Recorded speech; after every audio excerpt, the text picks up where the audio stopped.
In this video, we're going to be using this sample circuit and trying to find the Norton equivalent current. So again, a Norton equivalent will be a current source in parallel with the resistor, and then it'll have terminals. So these terminals are A and B.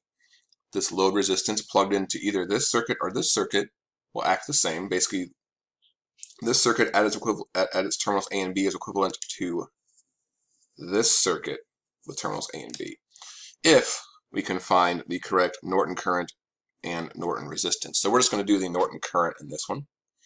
In order to do that, we short this leads from A to B, and then if I follow this current around, what'll happen is it'll get to this junction, and it can either go through a resistor or through a wire.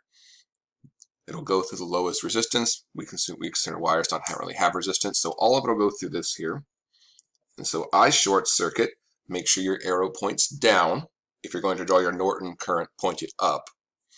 Then we need to do the same thing to this circuit to find that equivalent. So if I find I short circuit, then I will have also found I Norton.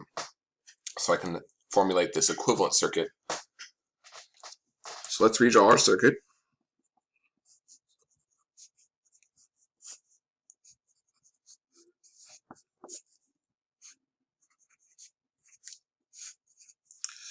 Alright, we have 12 volts, 6 ohms, 12 ohms, 3 ohms, 2 ohms. We have 2 amps going up.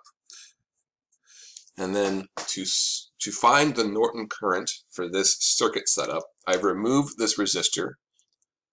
And what I'm going to do is I'm going to short across these leads. And then I'm going to label I Norton as going down again. I guess I should call this I short circuit. But you can also call it I Norton. It's the same thing. And now my goal is to find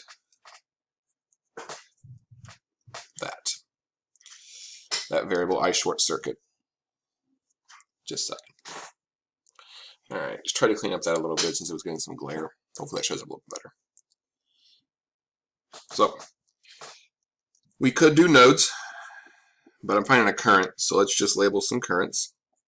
I1, I2, and I3. So let's start off with the obvious, that I3 is the same thing as I short circuit. I have a current source here that is 2 amps. That 2 amps will be equal to the I3 minus the I2. Again, the I3 will come around, be going up as it goes through. The I2, as it goes around its mesh, will be going the opposite direction. So this is our first equation. Our second equation will be a KVL around I1. So that is sum of voltage equal to 0. So I'm going to go around this loop in this direction. Minus 12 plus 6I1 plus 12I1 minus I2. And so we don't have to do full mesh current analysis to solve this, but it's what we're going to end up doing in this case. There are other ways we could solve this. For instance, you could just do a KCL up here, but for our purposes, mesh current analysis will be efficient. Alright, so basically we have equation 1, we have equation 2, I have 3 mesh currents, I need a third equation. This isn't an equation, this is just a relationship, so we can't use this because it just converts I short circuit into I3. So we need one more equation. That equation will come from a super mesh, so we're going to go around I2 and I3 to get that. Basically, we're going to kind of cross out this 2 amp. So we're going to do a KVL.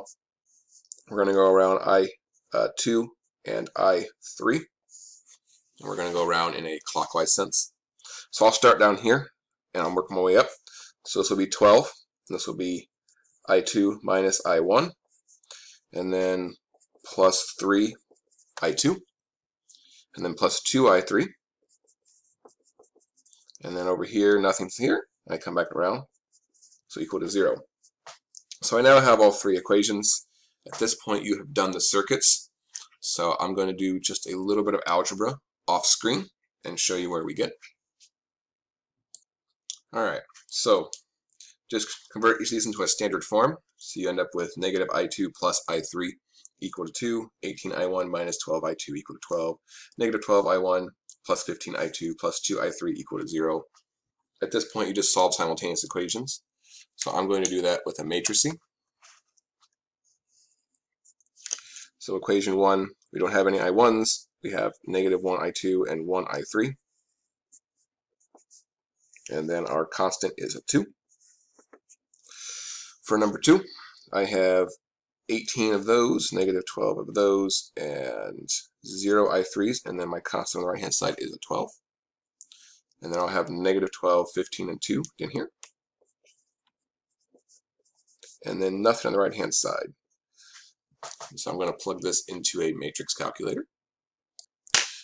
Alright, so I have transposed all of our, typed in all the numbers from our matrice. And so all we do now is we do A inverse times B, and we will get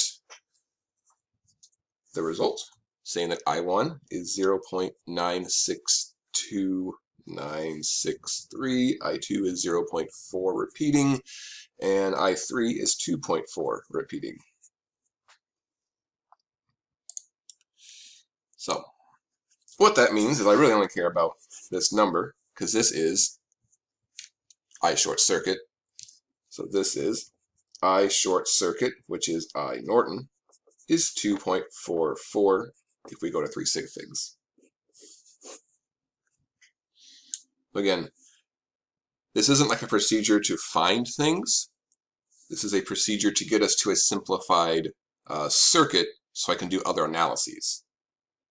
And that is the whole point of finding the I Norton and the R Norton, is so that I have a simpler circuit I can do analysis with on the stuff I'm going to plug into it.